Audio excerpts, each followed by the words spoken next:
Guys ഒരു 4000 രൂപയ്ക്ക് Annapurna base camp കയറാൻ പറ്റും നേപ്പാളിൽ. പറ്റുമെന്ന് വെച്ചാൽ ഞാൻ 4000 രൂപയ്ക്ക് കയറി. എൻ്റെ ബഡ്ജറ്റ് ബേക്കാണ് ഞാൻ പറയാൻ പോകുന്നത്. ഞാൻ കയറിയത് വെറും 4000 രൂപയ്ക്കാണ്. ഈ 4000 രൂപ എന്തൊക്കെ ഇൻക്ലൂഡ് എന്ന് വെച്ചാൽ ഈ ഇന്ത്യൻ റുപ്പി 4000 രൂപയ്ക്കാണ് ഞാൻ കയറിയത്. ഈ 4000 രൂപ പിന്നെ കൺവേർട്ട് ചെയ്തപ്പോൾ എനിക്ക് 6200 സംതിങ് ആണ്, 4000 സംതിങ്, 6400 രൂപ സംതിങ് കിട്ടി.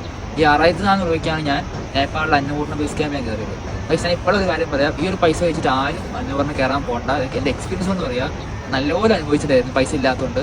കാരണം നമ്മൾ ട്രാവൽ ചെയ്യാൻ നമുക്ക് പൈസ വേണ്ട ഓർത്ത് വരും, അത് സത്യം തന്നെയാണ്. പക്ഷേ ട്രക്ക് ചെയ്യാൻ പൈസ എന്തായാലും നമുക്ക് ആവശ്യമുണ്ട്. ലൈക്ക് ട്രാവലിങ്ങും ട്രക്കിങ്ങും രണ്ടും വേറെയാണ്, രണ്ട് അറ്റത്താണ് സത്യം പറഞ്ഞാൽ. അപ്പോൾ ട്രാവൽ ചെയ്യാൻ നമുക്ക് പൈസ ആവശ്യമൊന്നുമില്ല സത്യം പറഞ്ഞാൽ. എനിക്ക് എൻ്റെ ഫീൽഡായി പറയാം. പക്ഷേ ട്രക്ക് ചെയ്യാൻ നമുക്ക് എന്തായാലും ക്യാഷിൻ്റെ ആവശ്യമുണ്ട്. കാരണം സേഫ്റ്റി നമുക്ക് അതോ പെട്ടെന്ന് എന്തെങ്കിലും പറ്റിയാൽ തന്നെ തിരിച്ച് കൊണ്ടുവരാനുള്ള പോർട്ടറിൻ്റെ പൈസയോ അതുപോലെ തന്നെ മെഡിക്കൽ സപ്പോർട്ടിൻ്റെ പൈസ ഒക്കെ നമ്മൾ കൊടുക്കേണ്ടി വരും. അപ്പോൾ ഭാഗ്യം കൂടെ എനിക്ക് ഹെൽത്ത് ഇഷ്യൂസ് ഒന്നും ഉണ്ടായിട്ടില്ല എൻ്റെ അന്നപൂർണ്ണ ബേസ് ക്യാമ്പിൽ. എനിക്ക് ഉണ്ടായ പൈസയിൽ 6400 നേപ്പാളി പൈസയിൽ 1000 രൂപ പെർമിറ്റ്, ബാക്കി 5400 രൂപ ഫുഡ് തന്നെയാണ് എനിക്ക് ചിലവായത്.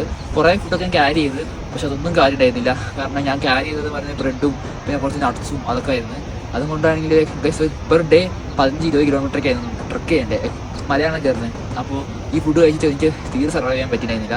അതുകൊണ്ട് തന്നെ ഞാൻ ഡെയിലി ഒരു വട്ടെങ്കിലും ഞാൻ എൻ്റെ ആൽബാത്ത് അവിടുത്തെ ഫുഡ് നേപ്പാളി ഫുഡ്, നമ്മുടെ നാട്ടിലെ പരിപ്പും ചോറും അവിടെ 900 നേപ്പാളി പൈസ ഞാൻ അറിയില്ല, അതും കഴിച്ചിട്ടൊക്കെയാണ് അവിടെ സർവൈവ് ചെയ്തത്.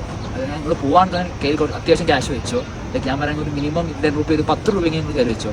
അതായത് ഈ അന്നപൂർണ്ണ ബേസ് ക്യാമ്പ് പാക്കേജൊക്കെ കുറേ പേര് ചെയ്യുന്നുണ്ട്. നേപ്പാളീസും മലയാളീസൊക്കെ ഉണ്ടോ എന്ന് എനിക്കറിയില്ല, ബട്ട് നേപ്പാൾ കുറേ പേര് ചെയ്യുന്നുണ്ട്. അത് തന്നെ സ്റ്റാർട്ടിങ് വരുന്നത് ഇന്ത്യൻ റുപ്പി 25,000 തൊട്ടാണ് സ്റ്റാർട്ടിങ് വരുന്നത്. പാക്കേജ് സ്റ്റാർട്ടിങ് വരുന്നത് അന്നപൂർണ്ണ ബേസ് ക്യാമ്പ് ഫുഡും പിന്നെ സ്റ്റേ എല്ലാം കൂടി ഉണ്ട്. നിങ്ങൾക്ക് അങ്ങനെ എടുക്കണമെങ്കിൽ അങ്ങനെ പോവാം. എല്ലാം ഉണ്ടാവും, ഗൈഡൊക്കെ ഉണ്ടാവും കൂടെ. പിന്നെ അന്നപൂർണ്ണ ഈ ബേസ് ക്യാമ്പിന് ഗൈഡിൻ്റെ ആവശ്യമുണ്ടോ എന്ന് ചോദിച്ചാൽ എൻ്റെ ഗൈഡിന് ആവശ്യമില്ല സത്യം പറഞ്ഞാൽ. ട്രക്ക് ചെയ്യുന്ന ആൾക്കാരെ കാണാൻ ഗൈഡിന് ആവശ്യമില്ല. സിമ്പിൾ ട്രക്കാണ്. സിമ്പിൾ ട്രക്കിന് റൂട്ട് വിസിബിൾ ആണ് മേട് വരെ, അതുകൊണ്ട് വലിയ ഗൈഡിന് ആവശ്യമൊന്നുമില്ല. നമുക്ക് പോകാനുള്ളതുകൊണ്ട് പിന്നെ പോർട്ടറിന് ആവശ്യമുണ്ടോ എന്ന് ചോദിച്ചാൽ നിങ്ങൾക്ക് നിങ്ങൾ ഡിപ്പെൻഡ്സ് ഓഫ് നിങ്ങൾ തന്നെ പറയുള്ളൂ. കാരണം നിങ്ങൾക്ക് ബാഗ് ചുമക്കാൻ പറ്റുമെങ്കിൽ നമുക്ക് ക്യാരി ചെയ്യാം. അല്ലെങ്കിൽ എൻ്റെ ബാഗ് എന്ന് പറഞ്ഞാൽ ഏകദേശം 8 കിലോയുടെ അടുത്താണ് ഞാൻ ചുമന്നത്. ലൈക്ക് 12-13 കിലോ എൻ്റെ ബാഗ്. ഞാൻ ബാക്കി കിലോ പൊക്കരയിൽ ഇറക്കി വെച്ചിട്ട് ടെൻറ്റും പിന്നെ ജാക്കറ്റ് എല്ലാം കൂടി 7 കിലോ ഉണ്ടായിരുന്നു. അതുകൊണ്ട് ചുമപ്പോൾ തന്നെ നല്ല കഷ്ടപ്പാടുണ്ടായിരുന്നു. എന്നാൽ പോലെ നിങ്ങൾക്ക് പറ്റുമെങ്കിൽ നിങ്ങൾക്ക് ബാഗ് ഒക്കെ എടുത്ത് നിങ്ങൾക്ക് പോകാം. അല്ലെങ്കിൽ നിങ്ങൾക്ക് പോർട്ടറിയോ ഗൈഡിനൊക്കെ ഹയർ ചെയ്ത് പോകാം. ഇഷ്ടം പോലെ ആൾക്കാരൊക്കെ വരുന്നുണ്ട് അന്നപൂർണ്ണ ബേസ് ക്യാമ്പിൽ.